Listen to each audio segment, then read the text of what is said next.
નમસ્કાર, આપ જોઈ રહ્યા છો નેશન પ્લસ ન્યૂઝ. હું છું આપની સાથે હેતલ ભગત. કોંગ્રેસના નેતા સુખરામ રાઠવાએ ફરી એક વખત સરકારી સાયકલોનો ધૂળ ખાતો જથ્થો ઝડપી પાડ્યો છે. છોટાઉદેપુર જિલ્લાના પાવી જેતપુર તાલુકાના તારાપુર ગામે હરિકૃષ્ણ જીનિંગ ઇન્ડસ્ટ્રીના કમ્પાઉન્ડમાં સરસ્વતી સાધના યોજનાની સાયકલો ધૂળ ખાતી હોવાની જાણકારી કોંગ્રેસના નેતાઓને મળી હતી. ત્યારે કોંગ્રેસના નેતા સુખરામ રાઠવા, અર્જુન રાઠવા, કાજલ રાઠવા, જિગ્નેશ રાઠવા સહિત કોંગ્રેસના નેતાઓએ સ્થળની મુલાકાત કરી હતી. ત્યારે તારાપુર ગામે હરિકૃષ્ણ જીનિંગ ઇન્ડસ્ટ્રીના કમ્પાઉન્ડમાં ખુલ્લામાં હજારો સાયકલો પડી રહી છે. હાલ ચોમાસામાં વરસાદ વચ્ચે ખુલ્લામાં પડી રહેલી સાયકલોને લઈને અનેક સવાલો ઉભા થઈ રહ્યા છે. કોંગ્રેસના નેતા સુખરામ રાઠવાએ પ્રજાના નાણાંનો વેડફાટ કરાતો હોવાના આરોપ લગાવી સરકાર સામે ગંભીર સવાલો ઉભા કર્યા છે. સાયકલો લાંબા સમયથી પડેલી દેખાઈ રહી છે.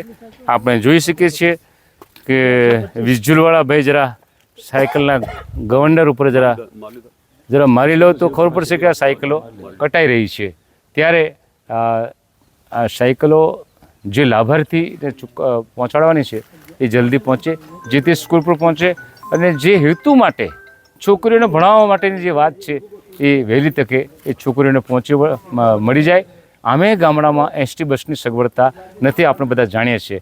ત્યારે જ્યારે આ સાયકલો છોકરીઓના હાથમાં જાય તો છોકરીઓ એના ઘરેથી નીકળી અને સહેલાઈથી નજીકની જે હાઈસ્કૂલ હોય એમાં પહોંચી શકે. પાછો કઈથી લઈ આવ્યો? Rehan Patel, nation plus news, Chhotaudepur. સમાચારોના સતત અપડેટ મેળવવા માટે અમારી નેશન પ્લસ ન્યૂઝની યુટ્યુબ ચેનલને સબસ્ક્રાઇબ કરો, બેલ આઇકન દબાવો અને જોડાયેલા રહો ફેસબુક, ઇન્સ્ટાગ્રામ અને ટ્વિટર પર.